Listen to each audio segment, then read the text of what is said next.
मैं ज़रूर चाहूँगा कि ये दहशत गर्दी जो हम सब के ख़िलाफ़ एक ज़हर कातिल है जिसे हम सब ने मिलकर निपटना है, इस पर भी आज बात की जाए। फैसल चौधरी साहब, ये दहशत गर्दी के खात्मे के लिए हम पुरअज़म तो हैं, नेशनल एक्शन प्लान भी हम तरतीब देते हैं, हम ये भी कहते हैं कि पूरी कौम दहशत गर्दों से लड़ने के लिए तैयार है, लेकिन फिर भी कोई ना कोई वाक़यात ऐसे हो जाते हैं, सिक्योरिटी फोर्सेस पर हमले, फिर बलूचिस्तान और खैबर पख्तूनख्वा बड़े सेंसिटिव एरियाज़ हैं। हमें ये जंग जीतने के लिए अब और क्या करना होगा? थैंक यू मलिक साहब। सबसे पहली बात तो ये है कि अंदरूनी महाज के ऊपर जो खतरात हैं उनसे निपटने के लिए आपको अपने घर में इत्तेफाक चाहिए और उसके लिए हुकूमत को बड़े कदम लेने की जरूरत है। ड्रोन हमले हो रहे हैं केपी में जो कि काबिल मजम्मत हैं। फोर्सेस के ऊपर अटैक हो रहे हैं, सुसाइड अटैक आज भी हुआ है जिसमें 13 कीमती जाने गई हैं, शहीद हुए हमारे जवान। तो ये जो हम बैरूनी जंग जीत चुके हैं उससे हमारा मोराल डिफेंस के हवाले से बहुत ऊपर गया है, हमारी फौजों का मोराल ऊपर है, कौम का मोराल ऊपर है। अब जरूरत इस अमर की है कि ये जो दहशतगर्दी का मामला है इसको भी उसी यकजा हो के एक जिस तरह से हमने जंग लड़ी है जिसमें तमाम सियासी जमातें, मीडिया, हुकूमत, अपोजिशन, तमाम मुकातबे फिक्र, तमाम जो मुख्तलिफ लोगों शोबों से ताल्लुक रखने वाले लोग यकजा हुए हैं। ये आपको आइन और कानून की मुकम्मल बहाली करनी पड़ेगी। लोगों का जो विल ऑफ द पीपल है उसको एक्नॉलेज करना पड़ेगा। उसके बाद ये मामलात होंगे। केपी में बैरूनी मुदाखलत है, वेस्टर्न बॉर्डर से, उसको चेक करने के लिए हमें सफारती सतह पे भी कोशिशें करनी हैं। अब अमली तौर पे भी जो वहाँ के मामलात हैं उनको भी देखना पड़ेगा। और इंटरनेशनली पाकिस्तान की इस वक्त जो डिप्लोमेसी है या आवाज़ है वो काफ़ी सुनी जाती है। तो इसको मैं समझता हूँ कि मुनासिब वक्त है कि इसको इस्तेमाल किया जाए मुल्क की बका के लिए। बिल्कुल ठीक है। हुज़ैफा रहमान साहब, हमने जंग जीती हिंदुस्तान से जिसका जिक्र अभी फैसल चौधरी साहब ने भी किया कि बैरूनी सतह पे पाकिस्तान को भरपूर पजीराई भी मिली, पाकिस्तान का नाम भी रोशन हुआ। इसके बाद तवक्को थी इस बात की कि गैर मुल्की ताकतें फिर कोशिश करेंगी, ख़ासतौर पे उन एरियाज़ के अंदर जहाँ वो उनके लिए आसान टारगेट हो सकते हैं, वहाँ पे ऐसे दहशतगर्दी के वाक़यात हों। जी बहुत शुक्रिया रशदा मलिक साहब। दहशतगर्दी के हवाले से नो डाउट पाकिस्तान की मुसल्लह अफवाज ने जो कुर्बानियाँ दी हैं और इस हवाले से मैं समझता हूँ पाकिस्तान की तमाम सियासी जमातें हमेशा एक पेज पर रहीं और अपनी मुसल्लह अफवाज को अप्रिशिएट भी करती रहीं। लेकिन किसी पे भी तनकीद किए बगैर आज हमें गौर करने की ज़रूरत है। इस खैबर पख्तूनख्वा में हमने 90,000 से ज़्यादा आपके आर्म फोर्सेज और जो आपके सिविलियन लोग हैं उनकी शहादतों के बावजूद आज दोबारा दहशतगर्दी क्यों पनपी है। और आज ऐसी सूरत हाल बड़ी तकलीफ दे है कि basically you know that I belong from Dera Ghazi Khan. ये ट्राइब बॉर्डर है हमारा डेरा इस्माइल खान के साथ, यानी तौसा के साथ 10 किलोमीटर का पूरा बॉर्डर मौजूद है केपीके का। और उसमें डेरा इस्माइल खान में सूरत हाल ये है कि खुद वहाँ के वज़ीर आला अपनी निजी महफिलों में बताते हैं कि मगरिब के बाद वो नोग एरिया बन जाता है। और इसी तरीके से अगर आप तौसा की बात करें, वहाँ पर पंजाब हुकूमत ने रजिस्ट किया और उसको नोग एरिया नहीं बनने दिया, गो के बड़ा रेजिस्टेंस भी आई। तालिबान आते हैं तो 18 के करीब पिछले 1 साल में तालिबान वहाँ पर जो है वो मारे भी गए, जहन्नुम वासिल हुए। तो वजह यह है कि देखिए दहशतगर्दी के खिलाफ अपनी मुसल्लह अफवाज तो लड़ रही हैं। पिछले 10-12 सालों के अंदर आपके हर सूबे ने अपने सूबे के अंदर एंटी टेररिज्म डिपार्टमेंट जो है वो बिल्ड किया। पंजाब के अंदर काउंटर टेररिज्म डिपार्टमेंट आया। केपीके की हुकूमत को 600-700 अरब रुपए मिले। मैं समझता हूँ बहुत अच्छा होगा, देर आए दुरुस्त आए, कोई किसी की खामियां निकालना मतलब नहीं है। लेकिन ज़ाहिर एक बहुत बड़ी जंग है, उसमें मैं उन मुतनाज़ा फैसलों की बात नहीं करता कि तालिबान को किसने लाकर बसाया है, क्या वजह बनी। लेकिन हमने इसी केपीके के अंदर ऑपरेशन राह रास्त किया, राह निजात किया। अब मेरे ख्याल से फिर ज़रूरत है कि सिविलियन हुकूमत जो ज़ाहिर सूबाई हुकूमत है केपीके में, उनको भी अपनी मुसल्लह अफवाज के साथ एक पेज पर बैठकर अपना अपना हिस्सा अदा करना होगा। देखिए हमारी मुसल्लह अफवाज जो है वो कुर्बानियाँ भी दे रही हैं, अपनी ईस्टर्न बॉर्डर पर भी लड़ रही हैं, आपका मगरबी बॉर्डर के ऊपर भी जो सूरत हाल है उससे भी नबर्द आजमा हो रही हैं। ईरान की जो सिचुएशन थी वो भी आपने देखी। ऐसे में अगर इस तरीके से हम तफरीक में पड़े रहे और हमने ये सोचा कि शायद दहशतगर्दी के खिलाफ जंग सिर्फ फौज नहीं लड़नी है, तो मेरे ख्याल से इसमें फौजियों का भी नुकसान होगा, आपके सिविलियन का भी नुकसान होगा।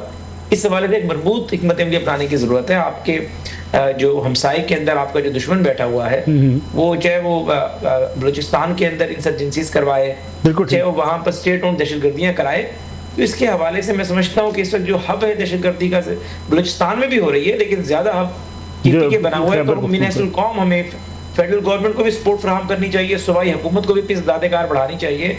अपनी जो मुसल्लह अफवाज हैं वो ऑलरेडी ऑपरेशंस कर रही हैं, उनके शाना बिशाने खड़े हों, और कम अज़ कम जो आपके अर्बन एरियाज है वहाँ तो आप अपनी जो रेट है वो कायम करें ना। कम अज़ कम जो आपके ठीक है जो दूर के अजला हैं, जो आपके ऐसे अजला हैं जहाँ पर आपकी एक्सेस नहीं है, तो वहाँ तो ठीक है आप लॉ एनफोर्समेंट एजेंसीज को अपने आगे करें, लेकिन ऐसे अजला जो बिल्कुल आपके वज़ीर आला का घर में भी अगर आपने लॉ एनफोर्समेंट एजेंसीज को पहली शील्ड बनाना है और पुलिस और सिटी नजर नहीं आएगी तो सूरत हाल मुश्किल होगी। मेरे ख्याल से हम सबको मिलजुल कर बिल्कुल ठीक इस पे काबू पाने की जरूरत है जी। बिल्कुल ठीक है। हाफिज़ एहसान अहमद साहब, मुज़फ़्फ़र साहब ने जो बात की बड़ी बुनियादी बात है। पुलिस को आपने इतना जो है उसको कैपेबल नहीं किया कि वो दहशतगर्दी से लड़ सके। CTD आपको बनाने के लिए फंड्स मिले, तमाम सूबाई हुकूमतों को काउंटर टेररिज्म आप उस तरीके से जो है उसको मजबूत ना बना सके।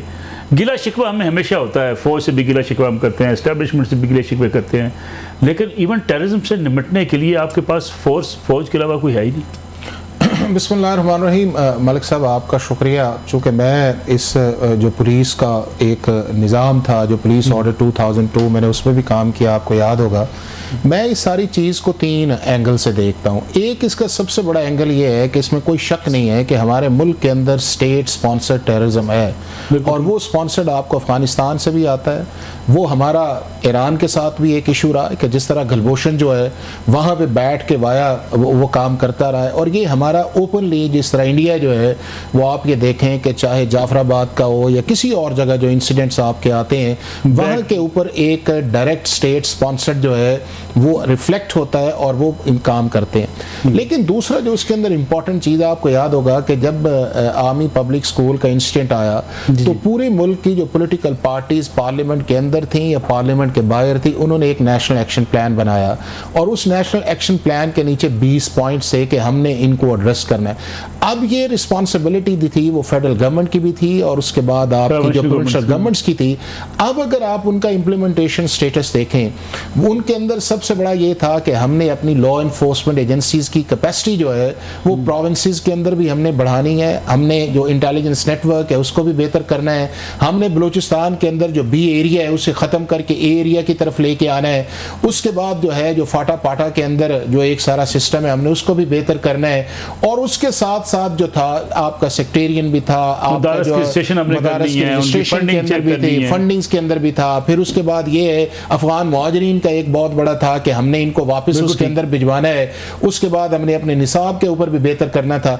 अगर आप उस नेशनल एक्शन प्लान की इंप्लीमेंटेशंस देखें तो आपको हर पॉलिटिकल गवर्नमेंट का जो दौर आया वो प्रायोरिटी आपको नजर नहीं आई। जब वो प्रायोरिटी आपको नजर नहीं आई तो जो फर्स्ट आपका सिविल रिस्पांस सिस्टम है वो आपका बलूचिस्तान में तो बिल्कुल नहीं है कि आपका सिर्फ 5% एरिया ऐसा है कि जो ए एरिया है, बाकी सारा बी एरिया है, और लेविस की वो कैपेसिटी नहीं है कि जिसके अंदर वो उस टेररिज्म को कंट्रोल करे। इस तरह बलूचिस्तान KPK के अंदर जो है जो आपका रिस्पांस सिस्टम जो था ये CTDT का है, या उसके बाद आपकी एक पॉलिटिकल विल जो है वो भी एक बड़ी क्वेश्चन मार्क बनी हुई है कि क्या ये जो on going anti terrorism operation है ये पाकिस्तान हमने इसे हैंडल किस तरह कर।